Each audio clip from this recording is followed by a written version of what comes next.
Halo semua, jumpa lagi dengan saya Depri Saipullah. Shin Tae-yong akhirnya memanggil 27 pemain untuk menghadapi Jepang dan Arab Saudi. Duel berat dan 27 pemain ini mayoritas hampir sama, tapi ada dua pemain baru. Dan juga ada beberapa pemain yang harus menepi. Ada dua pemain baru yaitu Jakob Sayuri dan Yance Sayuri. Dua Sayuri bersaudara. Sedangkan di sektor lain ada juga Ramadan Sananta yang kembali dipanggil oleh Shin Tae-yong. Itu artinya apa? Memang sepertinya di sektor depan Shin Tae-yong ingin merotasi ya. Dipanggil, tidak dipanggil, dipanggil, tidak dipanggil. Malik Rizaldi, Hernando Ari tidak dipanggil. Lalu Wahyu Prasetyo dan juga beberapa pemain ya harus menepi, utamanya Asnawi Mangku Alam usai penampilan buruk ya, minus lah bisa disebut itulah saat lawan Cina, dia tidak dipanggil oleh Shin Tae-yong. Nah, kita akan fokus membahas soal Jakob Sayuri dan Yance Sayuri, dua Sayuri bersaudara yang sebenarnya sudah beberapa kali dipanggil oleh Shin Tae-yong, tapi dalam beberapa laga timnas Indonesia, dua Sayuri bersaudara ini kerap cedera, tiba-tiba cedera saat menjelang pertandingan. Atau salah satu dari mereka cedera. Utamanya yang paling sering yaitu Yance Sayuri. Kalau Jakob Sayuri lumayan banyak main dengan timnas Indonesia. Sekilas soal dua Sayuri bersaudara ini, dua pemain ini sama-sama main di flank ya. Bisa fullback, bisa juga winger. Kalau Jakob lebih sering di kanan, sedangkan Yance di kiri. Tapi keduanya juga bisa switch, kiri dan kanan, bisa. Keduanya sama-sama bagus di posisi itu. Dan musim ini, bersama Maluku United, keduanya sama-sama sudah mencetak gol. Yance Sayuri sudah mencetak 1 gol. Begitu juga Jakob Sayuri. Saya sebut dulu, atau saya ulas dulu soal Jakob Sayuri. Inilah pemain yang sudah memiliki 22 caps dengan timnas Indonesia. Dia juga mencetak 3 gol di berbagai kompetisi, baik pertandingan resmi atau hanya uji coba. Nah, dari 22 laga ini, Jakob Sayuri pernah dikenang karena assist ciamiknya kepada Marcelino Ferdinand saat Indonesia melawan Irak. Saat itu dia memberi 1 assist yang membuat Indonesia sempat menyamakan skor lawan Irak. Tapi Irak tetap menang 3-1 saat itu di Piala Asia 2023. Assist itu terpilih menjadi assist terbaik di Piala Asia. Nah, inilah salah satu kunci atau daya tarik dari Jakob Sayuri. Mengapa Shin Tae-yong selalu memilih Jakob Sayuri. Dan sedangkan Yance Sayuri, pemain ini lebih banyak cedera. Hanya 1 kali main dengan timnas Indonesia, yaitu saat melawan Burundi 2023 lalu di uji coba. Total ada 4 kali masuk bench, tapi hanya 1 kali dia main 81 menit, yaitu saat melawan Burundi. Selebihnya sering cedera. Maka itu diharapkan saat menjelang lawan Jepang dan Arab Saudi ini, keduanya fit ya. Saya dan juga fans timnas Indonesia pasti ingin melihat lagi aksi keduanya. Dan menarik, mengapa Shin Tae-yong tertarik untuk memanggil dua pemain ini? Karena menurut saya pasti ada tuah yang diharapkan. Ada magis yang diharapkan bisa keluar dari kedua pemain ini. Utamanya Jakob Sayuri.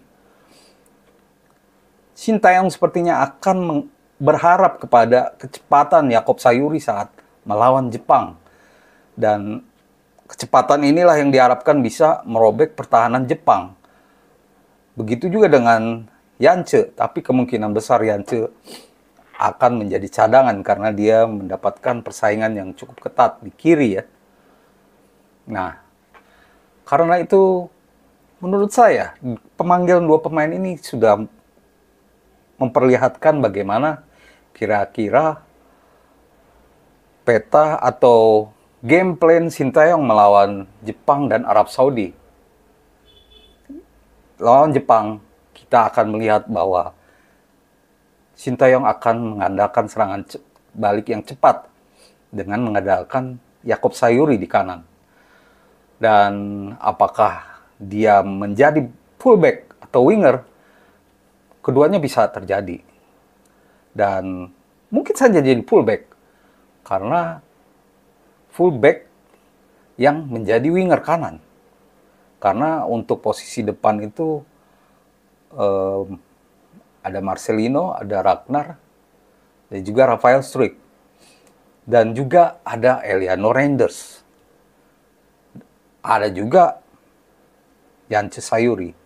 Jadi terlihat dengan pemanggilan dua pemain ini, Sintayong ingin menerapkan game plan serangan balik cepat ke pertahanan lawan. Semoga ini bisa berjalan dengan baik. Dan 27 pemain yang sudah hadir ini membuat kita juga akan menebak-nebak siapa yang akan jadi starter di pertandingan melawan Jepang dan Arab Saudi. Saya pun akan memprediksi seperti apa kira-kira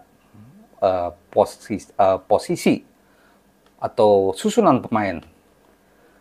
Melawan Jepang, tentu kiper tetaplah tak tergoyahkan, Martin Paes. Selama dia fit, dia main. Untuk posisi fullback kanan atau winger, Yaakob Sayuri. Di tengah ada Mads Hilgers, Justin Hubner, dan Rizky Ridho.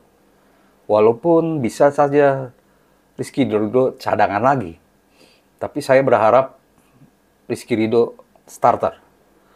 Lalu di kiri tentu Calvin Verdong. Sedangkan di tengah Marcelino, Tom Haye, dan Nathan. Sedangkan di depan Ragnar dan Rafael Struijk. Itu kira-kira kalau formasinya 5-3-2. Sedangkan melawan Arab, Sintayong akan mengubah menjadi 3-4-3. Di sini akan terjadi perubahan lagi. Tergantung bagaimana pertandingan lawan Jepang. Saya melihat bahwa kali ini mungkin Eliano Reinders akan lebih ditempatkan di posisi penyerang. Nah, maka itu di saat melawan Arab Saudi ini komposisi kita juga lebih lengkap. Ivar Jenner dan JJ sudah bisa main kembali. Nah, dengan demikian di posisi kiper tidak diganti ya, tetap Martin Paes.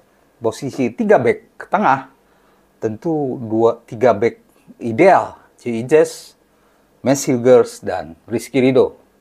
Saya tetap memilih Rizky Ridho karena dia terbukti bermain cukup efektif.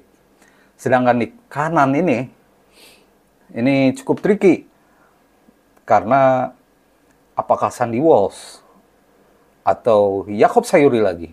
Kembali menurut saya ini tergantung bagaimana aksi para pemain di laga melawan Jepang.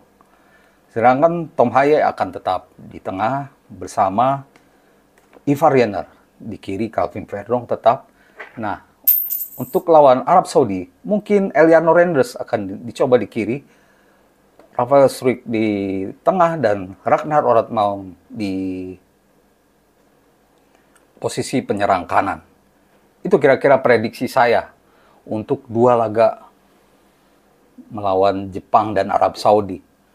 Tentu bisa terjadi dinamika lain karena ada Ramadan Sananta, ada hoki. Walaupun peluang mainnya kecil, tapi tentu tidak bisa disepelekan juga. Lalu Egy Maulana, Witan Sulaiman pasti mendapatkan menit-menit bermain.